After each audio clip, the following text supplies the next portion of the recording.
우리에게 좋은 일이 일어나고 있습니다.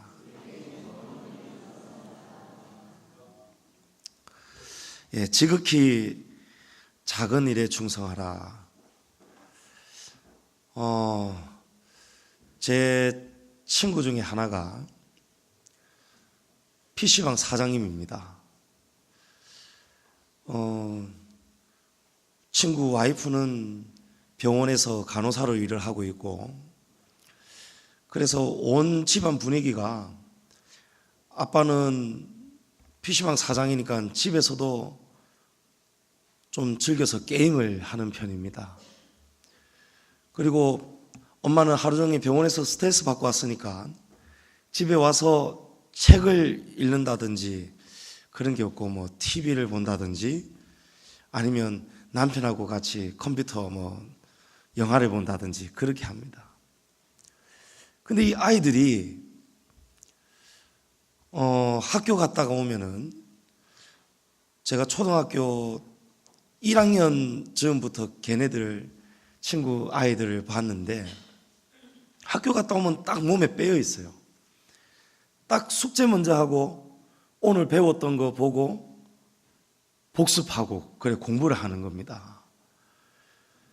그 애가 얼마나 애를 때려잡았길래 애들이 저럴까 속으로 그렇게 생각을 했는데, 하나 한번 물어봤어요. 야, 너 애들 엄마가 저렇게 만드냐? 아니면 네가 맨날 이렇게 하냐? 애들이 보니까 그저 책 읽고 책상 앞에 앉아있고 공부하고 어떻게 이렇게 될 수가 있느냐 이러니까, 나는 공부 니네 모르나 이러는 거예요. 알지요. 제가 걔가 얼마나 공부 안 하고 알지요. 그런데 한다는 거예요, 애들이. 나는 애들 공부하라고 한 적 한 번도 없다는 거예요. 자기들이 알아서 한다는 거예요. 이게 참 신기한 일 아닙니까? 그런가 하면 저희 집을 한번 딱 봤습니다. 저희 집을 딱 봤더니, 우리 집 사람 학교 선생님이란 말이에요. 우리 집 사람도 그래도 부산에서 좋은 국립대 대학원 나와서 지금 그 교육청 안에서도 인정받고 있고 장학사들한테도 칭찬받는, 학교에서는 앞으로 관리작감이라고 교장하라고, 그런데도 저희 집 사람은 싫다는 거예요. 나는 집에 와서 편하게 있고 싶지, 관리자 되면은 애들 다 신경 써야 되고 방학도 없고 그렇지 않습니까? 우리 집 사람은 안 하겠대요. 그리고 저 역시도 그래도 대학원 나왔고, 저도 나름 그래도 대학원에서 한 학기 빼고는 다 장학금을 받았고, 집에서도 제가 늘 하는 게 책 읽고 공부하고, 우리 집은 면학 분위기란 말이에요. 공부 딱 하기 좋은 분위기란 말이에요. 아빠도 공부하고 엄마도 학교에서 가르치고 외할머니도 선생님이고 이모도 선생님이고, 다 우리는 할아버지도 목사님이고 다 교육자, 좀 이런 분위기가 다 이래 돼 있지 않습니까? 그러면 우리 아이들은 당연히 학교 갔다 오면 공부를 한다든지, 하다못해 창세기 1장이라도 읽는다든지 좀 이런 분위기가 돼야 되는데, 우리 아이들은 얼마나 잘 노는지 몰라요. 얼마나 건강한지. 잘 됐네, 오늘 아무도 없네. 우리 둘째 아들 녀석은 팽이를 얼마나 돌려대는지, 이 팽이가 온 집안이 돌 것 같아요. 제가 가만 보니까 얘는 학교 갔다 오면은 팽이를 돌려요. 팽이. 얼마나 열심히 돌리면 팽이 배낭이 있어요. 팽이 배낭. 팽이 배낭 안에 제가 보니까 적어도 한 10만 원 넘는 팽이가 들어있는 것 같아요. 그게 어디서 다 났느냐? 세금 걷어가지고. 오늘도 식당에서 제가 봤어요. 아버지가 못하겠는데 아버지 없을 때 딱 할머니한테 가가지고 요라고 있더라고요. 세금 내놔라고. 문구비 달라는 거예요. 2,000원. 그래가지고 팽이 사고 팽이 돌리고, 팽이가 수십 개가 있어요. 제가 그거를 숨겨놨습니다. 네가, 아빠가 가만 보니까 너는 맨날 팽이 돌리다가 네가 돌 것 같다. 이제 그만 돌리고 제발 하루에 성경 한 장씩이라도 읽어라. 내가 너 공부하라는 소리는 안 하겠다. 응? 하지만 책은 좀 읽어라. 다른 거 못 읽어도 성경은 꼭 읽어야 된다. 제가 우리 친구 집을 보고 제 집을 보고 보면서 느낀 게 하나가 있습니다. 공부는 억지로 시켜서 되는 일이 아니에요. 저도 공부를 해봤지 않습니까? 저는 물론 아버지가 갑자기 은행 잘 다니시다가 목회하시는 바람에 집안 환경이 확 바뀌는 바람에 제가 방황을 하기 시작했잖아요. 날아다니는 청소년이었잖아요. 모르세요? 비행 청소년? 예. 근데 그 전까지는 저도 공부 잘했습니다. 잘했는데 아마 이거는 우리 집안 안에서의 이야기니까 용서하고 들어주십시오. 네가 정말 쉬지 않고 공부 열심히 했으면 너는 분명히 서울대도 갔을 거다. 예. 근데 제가 공부를 해야 될 때 때를 놓쳐버렸단 말이에요. 왜냐하면 학교를 간 날보다 안 간 날이 더 많았으니까. 거의 뭐 집에 있는 적보다 가출한 적이 더 많았으니까. 근데 이제 돌아서니까 공부의 한을 풀 때가 있더라고요. 예. 공부가 하니까 재밌어요. 하니까 또 깨우쳐져요. 히브리어도 재밌고 헬라어도 재밌고 처음에는 이걸 어떻게 공부해야 되나 싶다가도 이게 깨우쳐지니까 이게 공부구나, 이게 공부의 즐거움이구나, 이런 때가 있어요. 제 친구 한 녀석은 공부 잘했습니다. 반장하고 회장도 하고 했습니다. 이 친구 공부 열심히 해가지고 지금 양정에서 치킨집 사장하고 있습니다. 예. 여러분, 치킨집 사장은 1등 안 했어도 정교회장 안 했어도 할 수 있는 거잖아요. 그래서 저하고 집사람은 다른 거는 로또인데 너무 안 맞아가지고, 근데 이 부분은 딱 맞아. 자녀에 대한 교육관. 우리는 아이들 교육에 대해서 공부하라고 절대 이렇게 안 하기로 했어요. 예.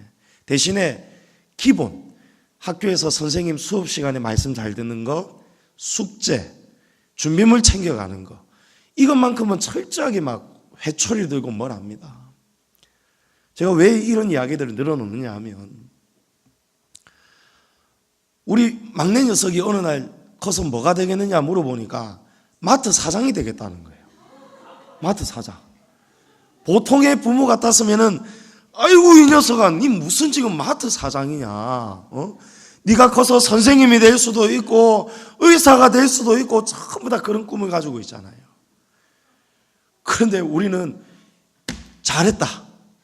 네 마트 사장은 왜 될 건데? 그러니까 그러면 아빠 엄마 물티슈 필요하면 물티슈도 줄 수 있고 라면 먹고 싶으면 라면 줄 수도 있고, 그래 잘했다. 우리 집안에 마트 사장은 있어야지. 예. 여러분 생각을 한번 해보세요. 전부 다 똑같이 공부를 잘한다. 모두가 공부를 잘한다. 애들이 전부 다 1등 하려고 한다. 저도 한 5년 아이들을 가르쳐 봤습니다만은 이 사교육 저는 반대하거든요. 아이들이, 제가 학원에서 애들 가르쳐서 월급은 받지만 이 아이들이 겨울방학 2달쯤 되는 기간 동안에 놀지를 못하고 날마다 학원 와가지고 1학년이 2학년 올라가기도 전에 2학년 1, 2학기를 다 떼고 올라가는 거예요. 불쌍해 죽겠는 거예요. 우리 친구들 아이들 학원비가 한 달에 47만 원이에요. 학원비만. 예? 그것도 한 아이당. 그러면 셋을 보내려면, 제대로 보내려면 돈이 얼마나 많이 들겠느냐 말이에요. 그래서 우리는 공부를 좋아하는 아이들이 있다면은 공부를 도와줄 것이고, 공부를 별로 아니라면은 할 만큼만 하고 기본만 하고, 그 외에는 자기가 하고 싶은 것을 즐겁게 하며 살 수 있도록. 여러분, 그게 충성이더라고요. 충성은 내가 할 수 없는 것을 억지로 하는 게 충성이 아니고, 하나님께서 주신 달란트를 가지고 내가 기쁘고 즐거운 마음으로 계시록 2장의 말씀처럼 죽도록 충성할 수 있는 것. 여러분, 하기 싫은 거 억지로 하기 싫은데 인상 쓰면서 하는 거 충성 아니죠. 오늘 예수님은 이 말씀에서 문화 비유를 하시는데, 문화를 다 맡겼는데, 종들마다 다 다르게 맡겼는데 어떤 종은 10문화를 남겼는 거야. 이 10문화를 남겼는데 또 다른 종은 5문화를 남겼다는 거예요. 근데 주인이 왜 너는 5문화밖에 못 남겼느냐? 저 종은 10문화 남겼는데 너는 왜 5개밖에 못 남겼느냐? 이걸 따져 물으시는 게 아니고 둘 다 잘했다는 거예요. 둘 다 참 잘했다는 거예요. 그런데 나머지 한 종은 한 문화를 그대로 가지고 있었어요. 충성하지 않았어요. 이 비유를 통해서 예수님이 우리에게 하시고자 하시는 말씀은 뭐냐면, 충성은 뭐냐? 충성은 우리가 얼마나 위대한 일을 많이 하였는가, 여러분, 그게 아니라는 거예요.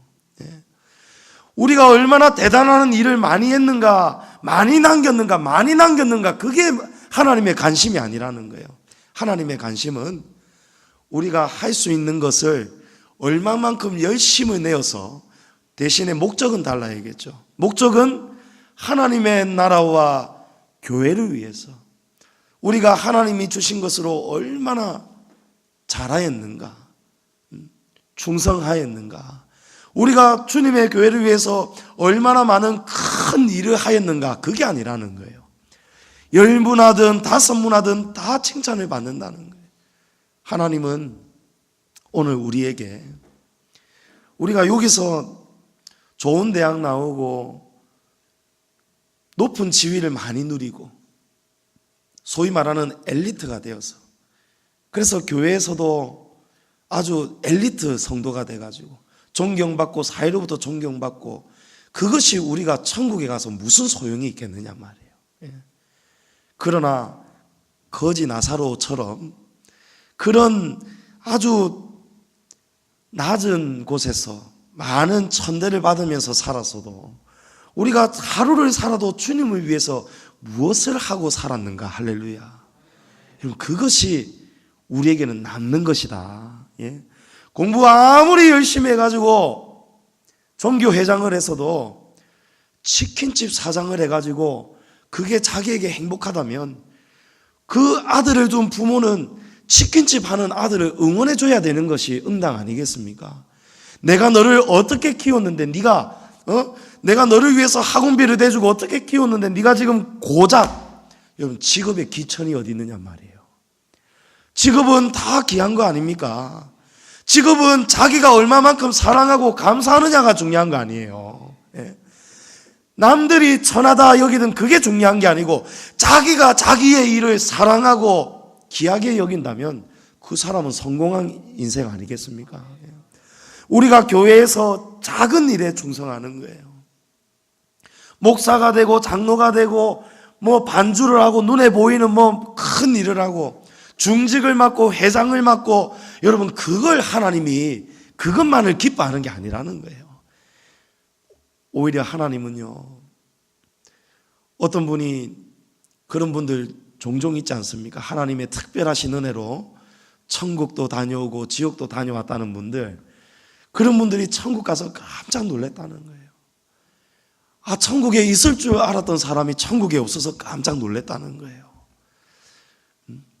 그리고 천국에 가서 자기가 아는 사람을 한번 찾아봤는데 그 사람 집을 보고 깜짝 놀랐다는 거예요. 엄청 클 줄 알았는데 너무 작고 소박하고, 또 어떤 사람은 오히려 작고 소박할 줄 알았는데 집이 완전히 대궐 궁궐 같은 집이라는 거예요. 집이 아주 작고 소박하고 겨우 하나님 나라에 머물고 사는 사람은요, 아주 큰 교회, 성도들에게 엄청난 존경받고 수천 명의 사람들로부터 섬김을 받고 좋은 고급 승용차 타고 다니면서 1년에 사례비를 엄청나게 받으면서도 가난한 성도들을 위해서는 베풀 줄을 모르고 그저 섬김만 받고 인기와 명예와 지위만 누리며 살다가 대형교회에 섬기다가 수많은 사람들을 목회하는 목사님은 아주 작고 초라한 집에 살고, 그러나 저 시골 섬마을에서 성도들 대여섯 사람 앉혀놔놓고, 또 주중에는 성도들 일손 도와가지고 목사님이 얼굴이 시커멓게 그을려가지고 사례비도 제대로 못 받고, 그래도 성도들이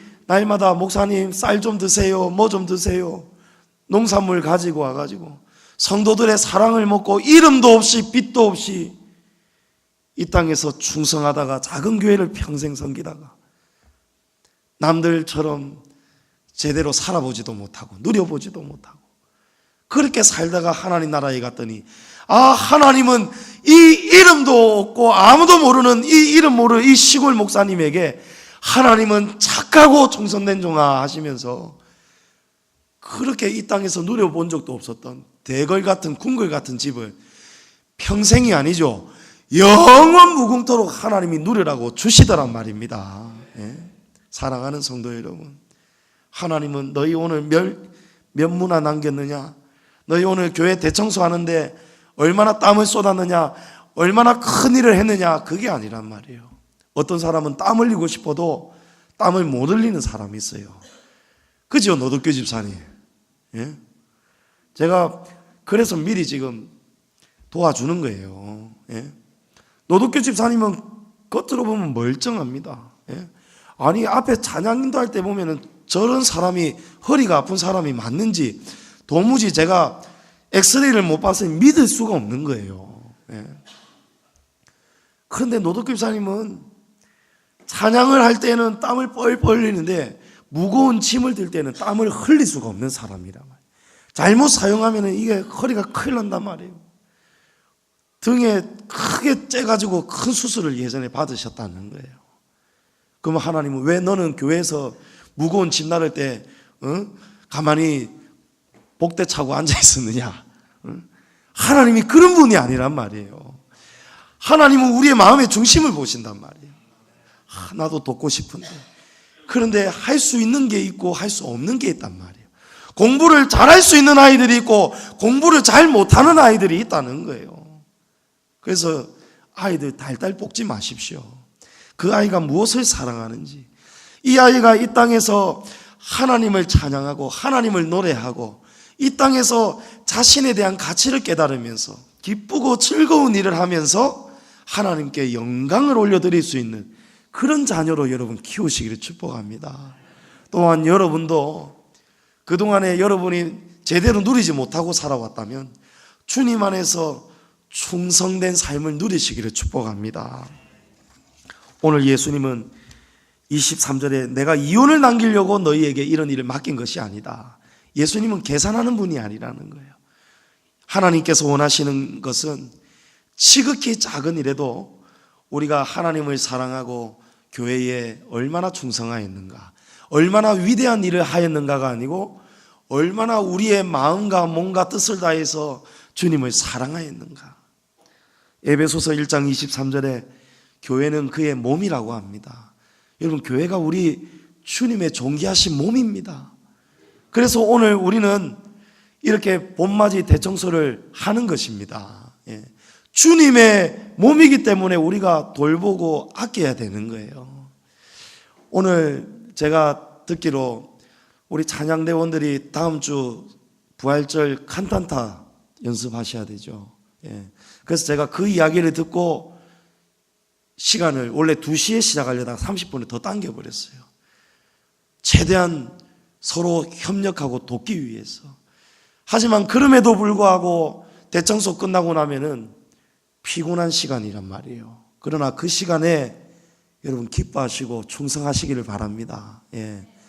하나님께서 지휘자를 세우셨을 때는 거기에 여러분이 그대로 하나님처럼 따라가고 순종하셔야 되는 거예요. 오늘 우리 남전도에 우리 장로님이 나오셔서 어디를 이제 배정을 할 때에도 왜 나는 이거 시키느냐, 그게 아니고 지극히 작은 일에 오히려 기뻐하시기를 바랍니다. 사랑하는 성도 여러분, 맡은 자에게 구할 것은 오직 충성입니다. 우리 서로 하나님 앞에서 서로 충성 잘할 수 있도록 서로 힘내라고 격려하고 위로하면서 은혜가 넘치는 오후 시간 되시고 하나님 앞에 충성하고 봉사하시는 오늘 귀한 복된 주일 되시기를 주님의 이름으로 축복합니다.